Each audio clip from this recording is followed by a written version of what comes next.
Hey everyone, welcome to the 7th edition of Theo Reviews PMQs, this being the PMQs of the 23rd of February 2022.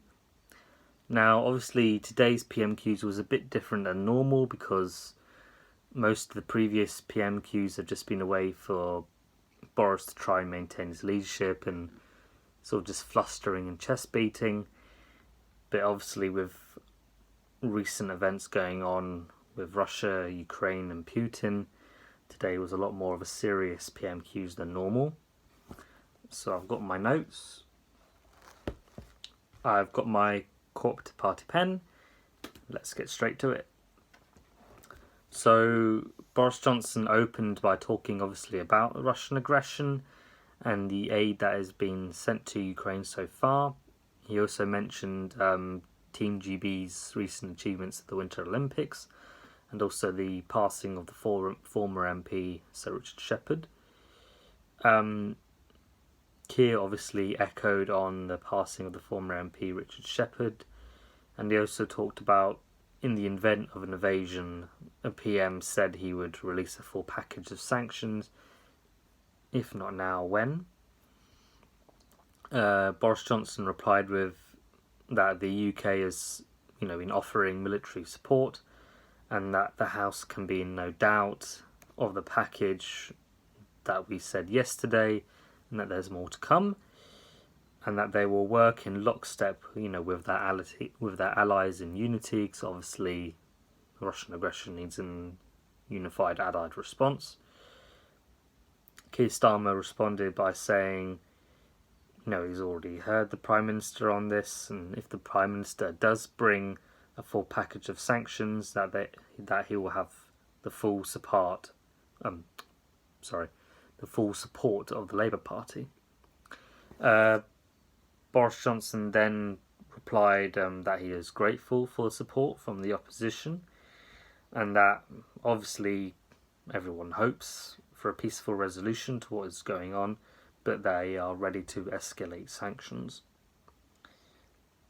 Keir Starmer said, he does have my support, and that they must also defeat Russian propaganda, and asking Ofcom to review Russia today.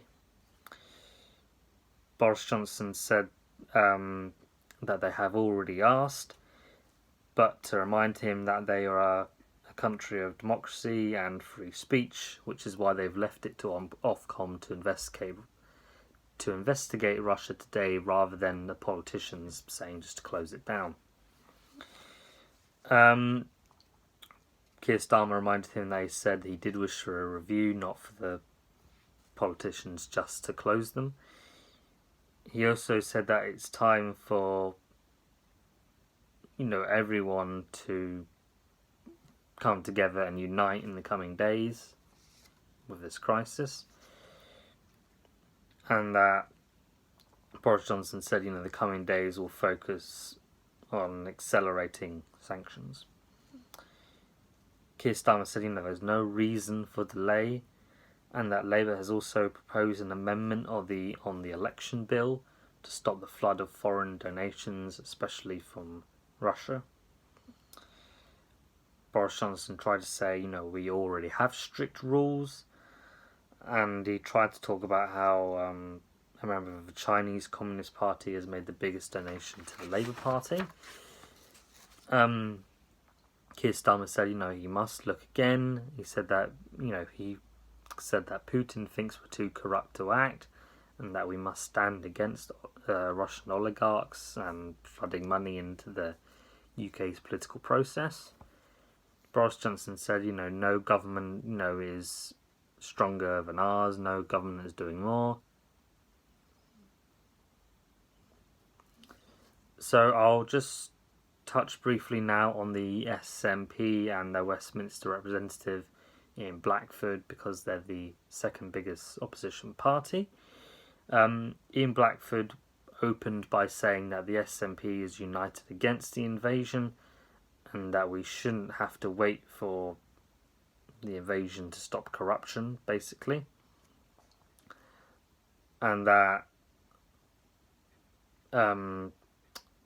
Ian Blackford actually spoke to Boris Johnson in 2017 when he was Foreign Secretary about sort of money from oligarchs going into the political process, and now Boris Johnson said, we are looking at money and individuals, and it won't happen anymore.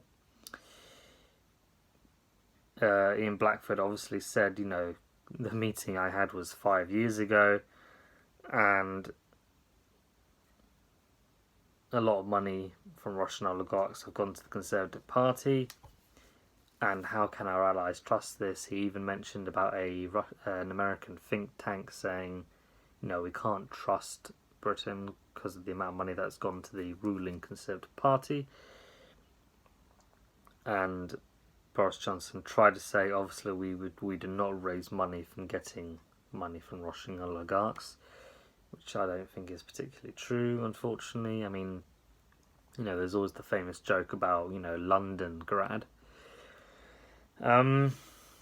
So obviously, like I said at the beginning, this was a lot more of a serious PMQs, and because of the heightening of tensions between Ukraine and Russia, there's a lot more of a sense of sort of acting in unity at the moment and not trying to play political games or trying to kick different leaders out. So obviously I hope and pray that things in Russia and Ukraine do come to a diplomatic result. I hope anyone who is living there or is travelling there is safe and okay and remains so. If you have any questions or comments, please do leave them in the comment section or on Twitter or Facebook, or you can of course email them to me at theodoreg.michael@gmail.com. Subscribing and leaving a comment does help the video and makes sure that more people are able to see it, so if you could do that, I'd be very much appreciating it. I hope you've had a nice day, and thank you for tuning in.